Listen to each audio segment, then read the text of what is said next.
مسجد اقصی میں تمام انبیاء علیہ السلام موجود ہیں۔ اللہ اکبر۔ حضور علیہ السلام تشریف لائے تو جبریل امین نے خود اذان پڑھی۔ اذان پڑھنے کے بعد پھر اقامت کہی۔ اب سارے لوگ کھڑے تھے لیکن انہوں نے حضور کو ہاتھ سے پکڑ کے مصلی پہ کھڑا کیا۔ اللہ اکبر۔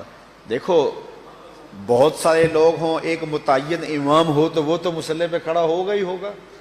اب آپ سارے لوگ آئے ہیں تو میں نماز پڑھا دوں تو میں تو پڑھاؤں گا، یہ تو کوئی کمال نہیں نا۔ کمال تو بنتا جب سارے علماء ہوں، پھر پتہ چلتا ہے کون مصلی پہ کھڑا ہوتا ہے۔ اب سارے ہی نبی ہیں، اللہ اکبر۔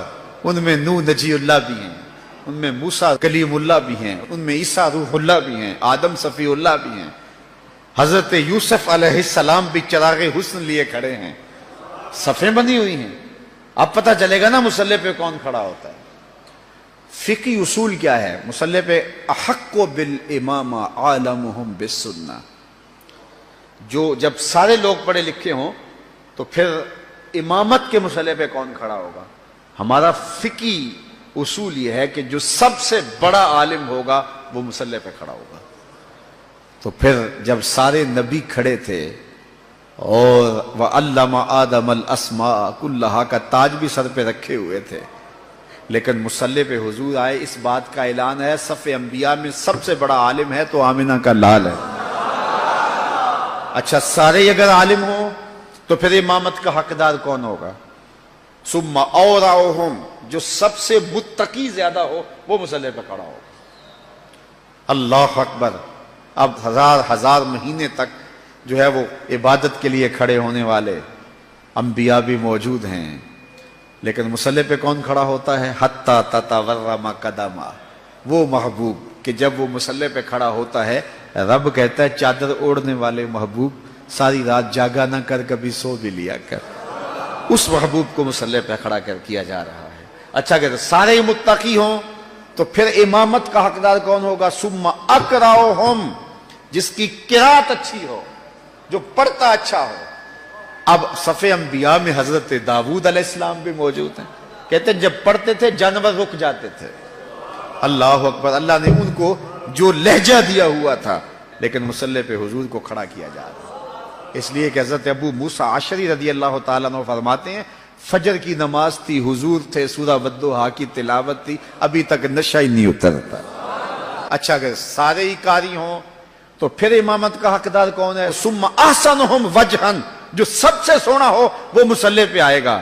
اب یوسف بھی صفوں میں کھڑے ہیں علیہ السلام، انبیاء بھی صفوں میں کھڑے ہیں، وجیہ اللہ بھی صفوں میں کھڑے ہیں، ہر نبی اللہ کا سونا ہوا ہے، لیکن حضور مصلی پہ کھڑے ہیں۔ حضرت یوسف کو اعتراض نہیں ہوتا، وہ جانتے ہیں میں حسین ہوں تو یہ آسن ہے، میں جمیل ہوں تو یہ اجمل ہیں، میرا حسن ان کے حسن کا پرتاؤ ہے، تو اس لیے حضور مصلی پہ کھڑے ہیں۔ اچھا یہاں ایک بات اور بتاؤں گا اگر آپ کی توجہ ہو، یہ جو میں نے آپ کے سامنے ضابطہ بیان کیا ہے یہ استحبابی ضابطہ ہے، اس کے برعکس بھی ہو جائے تو نماز ہو جائے گی۔ بڑا سونا جمیل حسین پیچھے کھڑا ہو اور کالے رنگ کا جو ہے وہ نقوش بھی خوبصورت نہیں ہے آگے کھڑا ہو تو نماز ہو جائے گی، کوئی حرج نہیں ہے۔ اچھا قاری پیچھے کھڑا ہو، کم درجے کا قاری مصلی پہ کھڑا ہو، نماز ہو جائے گی۔ بڑا پڑھا لکھا عالم دین پیچھے کھڑا ہو، کم درجے کا عالم آگے کھڑا ہو، نماز پھر بھی ہو جائے گی۔ انتہائی تہجد گزار شب زندہ دار پیچھے کھڑا ہو لیکن آگے کھڑے ہونے والا تہجد گزار نہیں بھی ہے لیکن متقی ہے، پھر بھی نماز ہو جائے گی۔ یہ استحبابی ہے کہ یہ ترجیح ہونی چاہیے، لیکن اس کے برعکس بھی ہوگا تو پھر بھی نماز ہو جائے گی، حرج کوئی نہیں۔ لیکن ایک وصف ایسا ہے، ایک ترجیح ایسی ہے، اگر وہ نہیں ہوگی تو نماز ہی نہیں ہوگی، اور وہ کیا ہے؟ جنسی تفوق۔ اس کی ایک مثال میں آپ کے سامنے رکھتا ہوں۔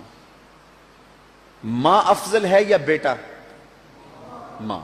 پھر ماں قاریہ بھی ہو بیٹا قاری نہ ہو، ماں عالمہ بھی ہو بیٹا عالم، ماں حافظہ بھی ہو بیٹا حافظ نہ ہو، اور ماں متقیہ بھی ہو بیٹا متقی بھی نہ ہو، اور ماں سب سے زیادہ پڑھی لکھی ہو اور بیٹے اس درجے پہ نہ ہوں، اور پھر ماں ہونے کے ناطے سے شرف بھی ہے۔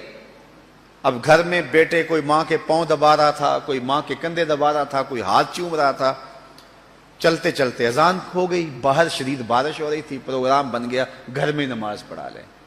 مصلی پہ کون کھڑا ہوگا؟ ماں یا کوئی بیٹا؟ افضل کون ہے؟ ماں۔ قاریہ بڑی کون ہے؟ عالمہ بڑی کون ہے؟ لیکن پھر ماں کو مصلی پہ ہونا چاہیے۔